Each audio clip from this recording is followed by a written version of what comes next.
दशकं 95 ध्यानयोगः सान्द्रारागम्। आदौ हैरण्यगर्भीं तनुमविकलजीवात्मिकाम् आस्थितस्त्वम्। आदौ हैरण्यगर्भीं तनुमविकलजीवात्मिकाम् आस्थितस्त्वं। जीवत्वं प्राप्य माया गुणगणकचितो वर्तसे विश्वयोने। जीवत्वं प्राप्य माया गुणगणकचितो वर्तसे विश्वयोने।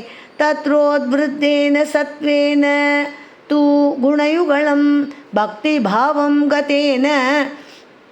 तत्रोद्वृद्धेन तत्रो सत्त्वोन्मेषात् कदाचित् खलु विषयरसे दोषबोधेऽपि भूमन्।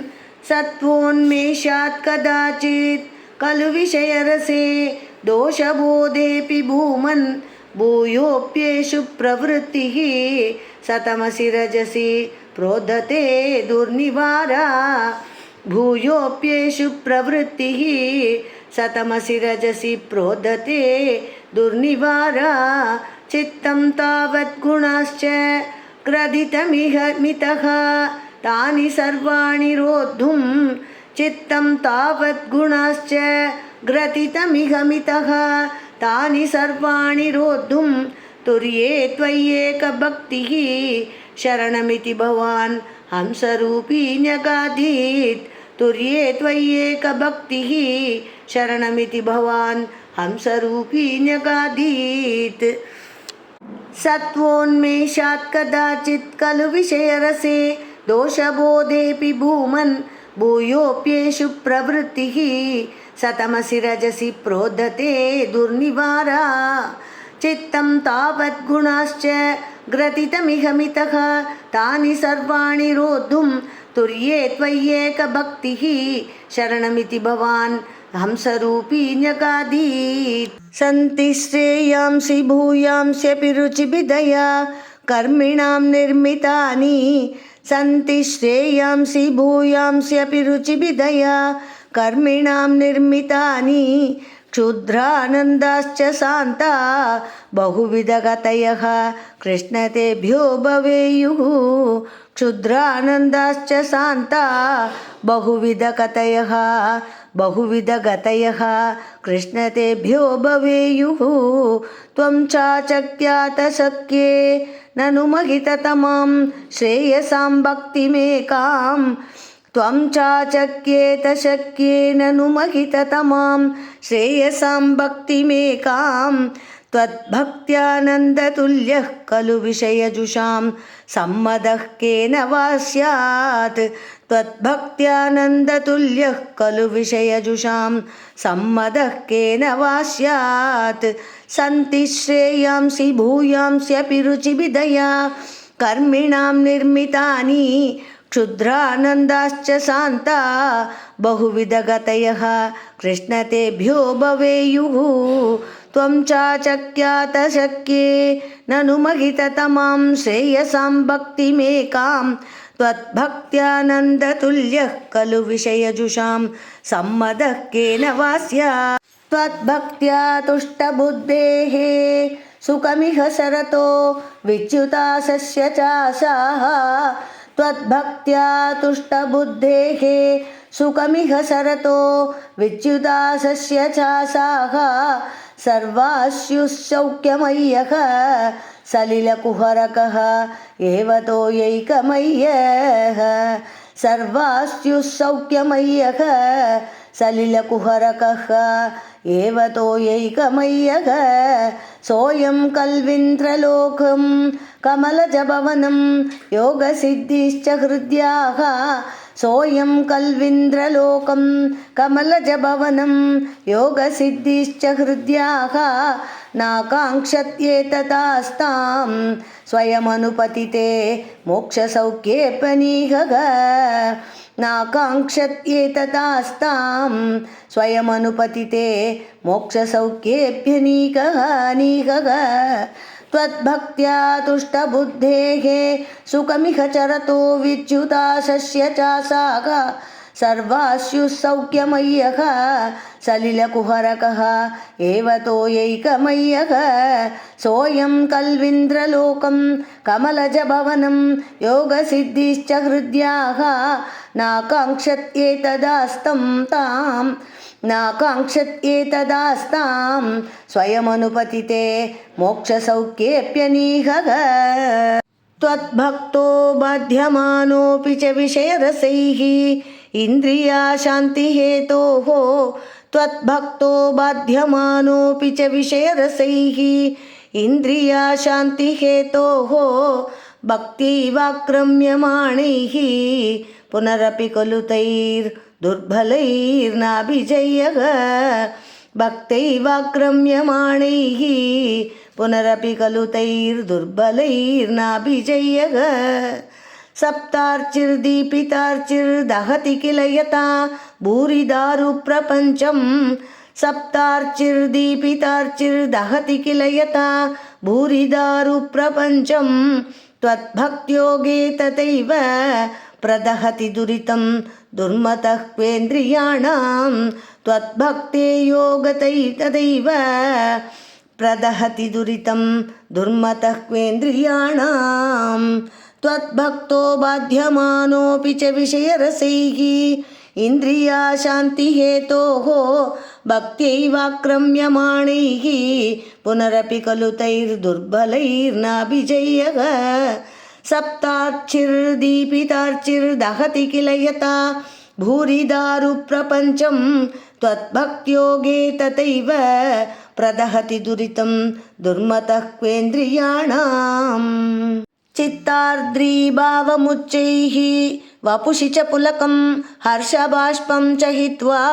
चित्तार्द्रीभावमुच्चैः वपुषि च पुलकं हर्षबाष्पं च हित्वा चित्तं शुद्ध्येत् कथं वा किमु बहु तपसा विद्यया वीतभक्तेः चित्तं शुद्ध्येत् कथं वा किमु बहु तपसा विद्यया वीतभक्तेः त्वद्गातास्वादसिद्धाञ्जन सततमरी मृज्यमानोऽयमात्मा त्वद्गातास्वादसिद्धाञ्जन सततमरी मृज्यमानोऽयमात्मा चक्षुर्वत्तत्त्वसूक्ष्मं भजति न तु तथाभ्यस्तया तर्ककोट्या चक्षुर्वत्तत्त्वसूक्ष्मं भजति न तु तथाभ्यस्तया तर्ककोट्या चित्तार्द्रीभावमुच्चैः वपुषि च पुलकं हर्षबाष्पं च हित्वा चित्तं शुद्ध्येत् कथं वा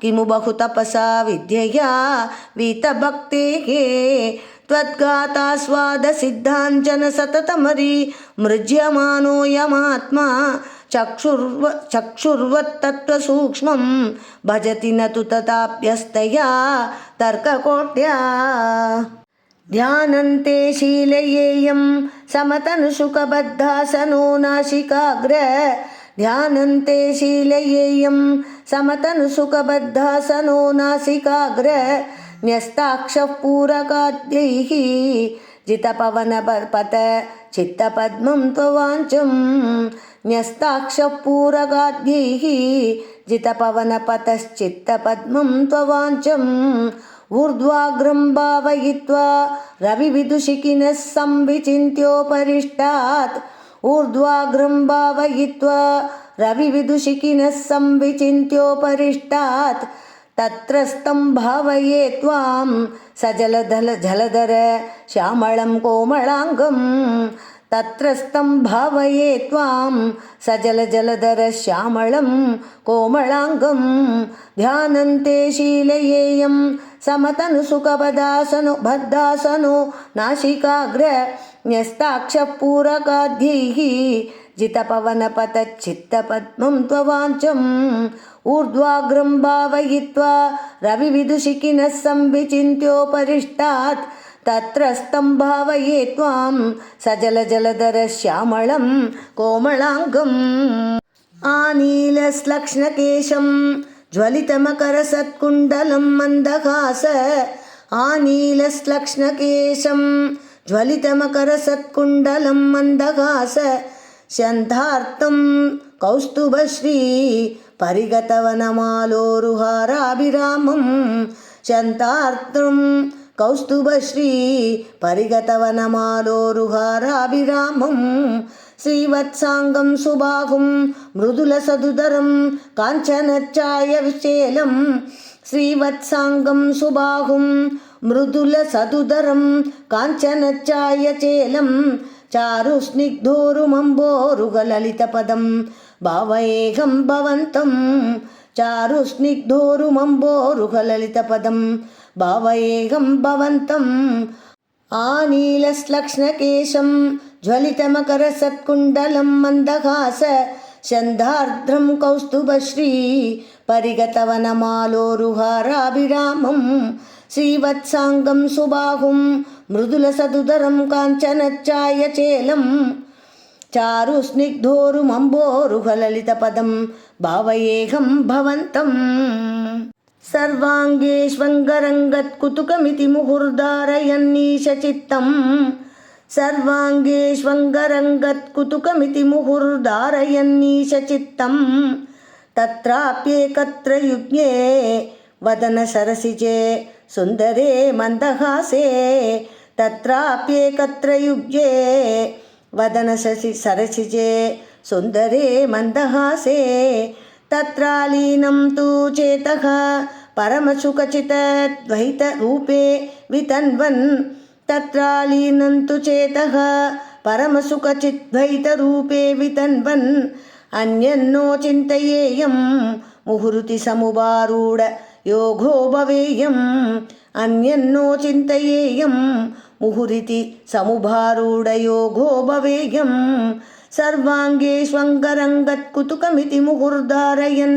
नीशचित्तं तत्राप्येकत्र युज्ये वदनसरसिजे सुन्दरे मन्दहासे तत्रालीनं तु चेतः परमसुखचितद्वैतरूपे वितन्वन् अन्यन्नो चिन्तयेयं मुहुरिति समुपारूढ योगो भवेयम् इत्थं त्वध्यानयोगे सति पुनरनिमाद्यष्टसंसिद्धयस्ताः इत्थं त्वध्यानयोगे सति पुनरनिमाद्यष्टसंसिद्धयस्ताः दूरश्रुत्यादयोऽपि ह्यहमहमिकया सम्पतेयुर्मुरारे दूरश्रुत्यादयोऽपि यहमहमिकया सम्पतेयुर्मुरारे त्वत्सम्प्राप्तौ विलम्बावहम् अखिलमिदं नाध्रिये कामयेऽहं त्वत्सम्प्राप्तौ विलम्बावहमखिलमिदं